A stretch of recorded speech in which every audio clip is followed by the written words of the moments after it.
Hi friends, അസ്സലാമു അലൈക്കും. ആദ്യാലിസ് കിച്ചണിലേക്ക് എല്ലാവർക്കും സ്വാഗതം. സാധാരണ നമ്മൾ കറികൾക്കിടുന്ന മല്ലിയില കൊണ്ടുള്ള നല്ലൊരു ചമ്മന്തി റെസിപ്പിയാണ് ഇന്നത്തെ വീഡിയോ. വീഡിയോയിലേക്ക് പോകുന്നതിന് മുമ്പ് ആദ്യാലിസ് കിച്ചൺ ആദ്യമായി കാണുന്ന കൂട്ടുകാരുണ്ടെങ്കിൽ ഒന്ന് സബ്സ്ക്രൈബ് ചെയ്ത് സപ്പോർട്ട് ചെയ്യണേ. വീഡിയോ ഇഷ്ടപ്പെട്ടാൽ ഒന്ന് ലൈക്ക് ചെയ്യാൻ കൂടി മറക്കല്ലേ. ഞാനിവിടെ എടുത്തിട്ടുള്ള മല്ലിയില എന്ന് പറയുന്നത് 750 ഗ്രാം അളവിലാണ്. സാധാരണ നമുക്കിവിടെ കിട്ടാറുള്ള മല്ലിയില ഓരോരോ ചെറിയ കെട്ടായിട്ടുള്ള മല്ലിയിലയാണ്. ഒരു കെട്ട് മല്ലിയില എന്ന് പറയുന്നത് 250 ഗ്രാം അളവിലാണ്. ഇനി നമുക്കിത് നന്നായിട്ടൊന്ന് കഴുകി വൃത്തിയാക്കിയിട്ട് ഈ വേസ്റ്റും കാര്യങ്ങളും എല്ലാം ഒന്ന് മാറ്റി ക്ലീനാക്കി എടുത്തിട്ട് വരാം. ഇനി നമുക്ക് കഴുകി ക്ലീൻ ചെയ്തെടുത്തിട്ടുള്ള മല്ലിയില ഒന്ന് ചെറിയ കഷ്ണങ്ങളാക്കിയിട്ടൊന്ന് കട്ട് ചെയ്തെടുക്കാം. സാധാരണ നമ്മൾ ചീരത്തോരനൊക്കെ ചീര കട്ട് ചെയ്തെടുക്കുന്ന ആ ഒരു രീതിയിൽ തന്നെ ഒന്നങ്ങ് കട്ട് ചെയ്തെടുത്തിട്ട് വരാം. മല്ലിയില മുഴുവനും ഈ ഒരു രീതിയിൽ വേണം നമുക്കൊന്ന് കട്ട് ചെയ്തെടുക്കാനായിട്ട്. ഇനി നമുക്കിതൊന്ന് സൈഡിലേക്കൊന്ന് മാറ്റി വയ്ക്കാം. ഇനി നമ്മൾ മീഡിയം ഫ്ലെയിമിൽ വെച്ചിട്ട് ഈ പാൻ ഒന്ന് ചൂടാക്കി എടുത്തിട്ടുണ്ട്. എന്നിട്ട് നമ്മൾ കട്ട് ചെയ്തെടുത്തിട്ടുള്ള മല്ലിയില ഒന്നങ്ങ് ചേർത്ത് കൊടുക്കുന്നുണ്ട്. എന്നിട്ട് നമ്മൾ ഈ മല്ലിയില ഒന്ന് വറുത്തെടുക്കുകയാണ് ചെയ്യുന്നത്. ഓയിലോ കാര്യങ്ങളോ ഒന്നും ചേർത്ത് കൊടുക്കണ്ട, അല്ലാതെ തന്നെ ഒന്നങ്ങ് നമുക്കിത് വറുത്തെടുത്തിട്ട് വരാം. അതുപോലെ തന്നെ നമ്മളിത് കഴുകി കുറച്ച് സമയം ഒരു അരിപ്പപാത്രത്തിൽ വെള്ളം പോകാനായിട്ട് വെച്ച് കൊടുത്തിട്ടുണ്ടായിരുന്നു. പിന്നെ നമ്മൾ ഒരു കോട്ടൺ വെച്ചിട്ട് നന്നായിട്ടൊന്ന് തുടച്ചെടുത്തിട്ടുള്ളതും കൂടിയാണ്. അങ്ങനെ നന്നായിട്ട് വെള്ളം മൊത്തത്തിൽ കളഞ്ഞതിന് ശേഷമാണ് നമ്മളിത് ഒന്ന് വറുത്തെടുക്കാനായിട്ട് പാനിലേക്ക് ചേർത്ത് കൊടുത്തിട്ടുള്ളത്.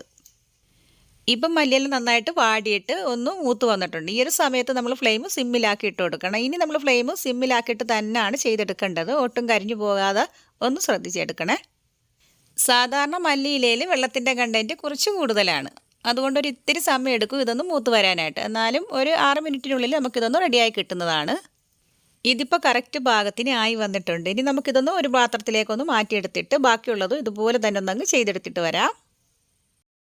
നമ്മൾ എടുത്തിട്ടുള്ള മല്ലിയില മുഴുവനും നന്നായിട്ട് നമ്മൾ വറുത്തെടുത്തിട്ടുണ്ട്. ഈ ഒരു പാകത്തിലാണ് നമുക്കിത് കിട്ടേണ്ടത്. കുറച്ച് നമ്മളെടുത്തിട്ട് കയ്യിൽ നിന്ന് ജസ്റ്റ് ഒന്ന് പൊടിച്ച് നോക്കുകയാണെന്നുണ്ടെങ്കിൽ നല്ല ഫൈനായിട്ട് പൊടിഞ്ഞു വരുന്നത് കാണാം. അപ്പോൾ ഇതാണ് ഇതിൻ്റെ കറക്റ്റ് പാകം.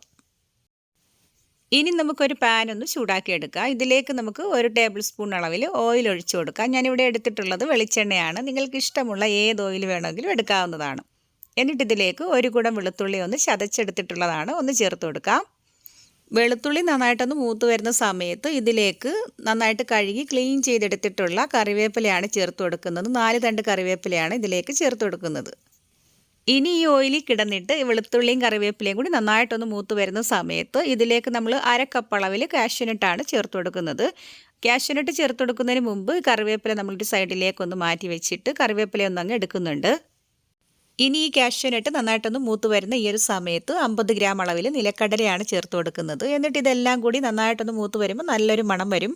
ആ ഒരു സമയത്ത് നമ്മളിതിലേക്ക് ചേർത്ത് കൊടുക്കുന്നത് 2 ടേബിൾ സ്പൂൺ അളവിൽ മല്ലിയാണ്. ഈ ഒരു സമയത്ത് ഫ്ലെയിം സിമ്മിൽ തന്നെ വെച്ച് കൊടുക്കണേ. അതുപോലെ തന്നെ മല്ലി ചേർത്ത് കൊടുത്ത് കഴിഞ്ഞാൽ മൊത്തത്തിൽ എല്ലാം കൂടി 1 മിനിറ്റ് ഒന്ന് മിക്സ് ചെയ്ത് കൊടുക്കണം. എന്നിട്ട് ഇതിലേക്ക് 2 ടേബിൾ സ്പൂൺ അളവിൽ ചെറുപയർ പരിപ്പാണ് ചേർത്ത് കൊടുക്കുന്നത്. ചെറുപയർ പരിപ്പും കൂടി ചേർത്ത് കൊടുത്ത് കഴിഞ്ഞാൽ 2 ടേബിൾ സ്പൂൺ അളവിൽ വെളുത്ത എള്ളാണ് ചേർത്ത് കൊടുക്കുന്നത്. എന്നിട്ട് ഇതെല്ലാം കൂടി നന്നായിട്ടൊന്ന് മിക്സ് ചെയ്ത് കൊടുക്കുന്നുണ്ട്. എന്നിട്ട് നമ്മൾ ഇതിലേക്ക് ചേർത്ത് കൊടുക്കുന്നത് വറ്റൻമുളകാണ്. ഒരു 12 വറ്റൻമുളകാണ് ഞാൻ ഇതിലേക്ക് ചേർത്ത് കൊടുത്തിട്ടുള്ളത്. നല്ല എരിവ് വേണ്ടുന്നവരാണെന്നുണ്ടെങ്കിൽ 20 മുളക് വരെ ചേർത്ത് കൊടുക്കാവുന്നതാണ്. ഇനി ഇതെല്ലാം കൂടി നന്നായിട്ടൊന്ന് മിക്സ് ചെയ്ത് കൊടുക്കുന്നുണ്ട്. ഒരു 2-3 മിനിറ്റ് ഒന്ന് കൈയെടുക്കാതെ തന്നെ ഒന്നങ്ങ് മിക്സ് ചെയ്ത് കൊടുക്കുന്നുണ്ട്. അപ്പോൾ ആ ഒരു സമയത്ത് നല്ലൊരു മണം വരും. ആ സമയത്ത് നമ്മൾ ഫ്ലെയിം ഓഫ് ചെയ്തതിന് ശേഷം നമ്മളിതിലേക്ക് ചേർത്ത് കൊടുക്കുന്നത് ഒരു നെല്ലിക്ക വലിപ്പത്തിലുള്ള വാളൻപുളിയാണ്. വാളൻപുളിയും കൂടി ചേർത്ത് കൊടുത്തു കഴിഞ്ഞാൽ ആ പാനിൻ്റെ ചൂടിലൊന്ന് കുറച്ച് സമയം ഒന്ന് ഇരിക്കട്ടെ. അതിനുശേഷം നമ്മളിതിലേക്ക് 1/2 ടീസ്പൂൺ അളവിൽ കല്ലുപ്പാണ് ചേർത്ത് കൊടുക്കുന്നത്. കല്ലുപ്പും കൂടി ചേർത്ത് കൊടുത്തു കഴിഞ്ഞാൽ എല്ലാം കൂടി നന്നായിട്ടൊന്ന് മിക്സ് ചെയ്തെടുക്കുന്നുണ്ട്. ഇനി നമ്മൾ വറുത്തെടുത്തിട്ടുള്ള മല്ലിയിലയും അതുപോലെ തന്നെ കറിവേപ്പിലയും കൂടി ഒന്നങ്ങ് ചേർത്ത് കൊടുക്കുന്നുണ്ട്. എന്നിട്ട് അതെല്ലാം കൂടി നന്നായിട്ടൊന്ന് മിക്സ് ചെയ്തെടുക്കുന്നുണ്ട്. ഈ ഒരു സമയത്ത് നമ്മുടെ പാന് ചെറിയൊരു ചൂടുണ്ടാവും. ആ ഒരു ചൂടിൽ തന്നെ ഇരുന്നിട്ട് ഇതൊന്ന് മിക്സ് ചെയ്ത് കുറച്ച് സമയം ഒന്ന് വെക്കുന്നുണ്ട്. ഇനി ചെറുതായിട്ടൊന്ന് തണുത്ത് വരുന്ന സമയത്ത് ഇത് നമുക്കൊന്ന് പൊടിച്ചെടുക്കണം. മിക്സിയുടെ കപ്പിലേക്ക് നമുക്കിത് ചേർത്ത് കൊടുത്ത് കഴിഞ്ഞാൽ ഒന്ന് ക്രഷ് ചെയ്താണ് നമ്മളിത് എടുക്കേണ്ടത്. ഒരുപാട് ഫൈനാക്കി എടുക്കണ്ട. ഇതൊന്ന് പൊടിച്ചെടുക്കുന്ന സമയത്ത് ഒരു കാര്യം ഒന്ന് ശ്രദ്ധിക്കണേ. മിക്സിയുടെ പൾസ് ബട്ടണിൽ ഒന്ന് പൾസ് ചെയ്തെടുത്താൽ മാത്രം മതി. ഒരുപാട് ഫൈനായിട്ട് പൊടിച്ചു കഴിഞ്ഞാൽ നമ്മുടെ ഈ ഒരു ചമ്മന്തിയുടെ ടേസ്റ്റ് തന്നെ ഒന്നങ്ങ് മാറിപ്പോകും. ഇപ്പം നമ്മുടെ ചമ്മന്തിപ്പൊടി ഇവിടെ റെഡി ആയിട്ടുണ്ട്. ഇനി നമുക്കിതൊരു ബൗളിലേക്കൊന്ന് മാറ്റിയെടുക്കാം. അതുപോലെ തന്നെ നമ്മൾ എടുത്തിട്ടുള്ള ബൗളിലാണെങ്കിലും സ്പൂണിലാണെങ്കിലും ഒട്ടും വെള്ളത്തിൻ്റെ അംശം കാണരുത്. അതുപോലെ തന്നെ നമുക്കിത് പുറത്ത് വെച്ചിട്ട് 1 മാസം വരെ നമുക്കിത് എടുക്കാവുന്നതാണ്. ഒട്ടും വെള്ളമില്ലാത്ത ബോട്ടിലിനകത്ത് വേണം ഇത്, ഗ്ലാസ് ബോട്ടിൽ വേണം ഇത് വയ്ക്കാനായിട്ടും.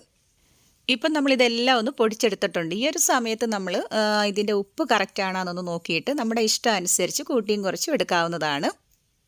അതുപോലെ തന്നെ ഇത് നമുക്ക് ചൂട് ചോറിൻ്റെ കൂടെയും ദോശയുടെ കൂടെയും ഇഡ്ഡലിയുടെ കൂടെയും അപ്പത്തിൻ്റെ കൂടെയും സെർവ് ചെയ്യാവുന്നതാണ്. ഈ വീഡിയോ നിങ്ങൾക്ക് ഇഷ്ടമായെങ്കിൽ ഒന്ന് ലൈക്ക് ചെയ്യാൻ മറക്കല്ലേ. അതുപോലെ തന്നെ നിങ്ങളുടെ ഫാമിലിക്ക് ഫ്രണ്ട്സിനും കൂടി ഒന്ന് ഷെയർ ചെയ്ത് കൊടുക്കണേ. ആദ്യ കിച്ചൻ ആദ്യമായി കാണുന്ന കൂട്ടുകാരുണ്ടെങ്കിൽ ഒന്ന് സബ്സ്ക്രൈബ് ചെയ്ത് സപ്പോർട്ട് ചെയ്യണേ. തൊട്ടടുത്തുള്ള ആ കുഞ്ഞു ബെല്ലൈക്കൻ ഒന്ന് എനേബിൾ ചെയ്യാനും അതിൽ ഓൾ എന്ന ഓപ്ഷൻ ഒന്ന് ക്ലിക്ക് ചെയ്യാനും മറക്കല്ലേ. നിങ്ങൾക്ക് ഇഷ്ടപ്പെട്ട നല്ലൊരു റെസിപ്പിയുമായി വീണ്ടും വരാം. ബായ്.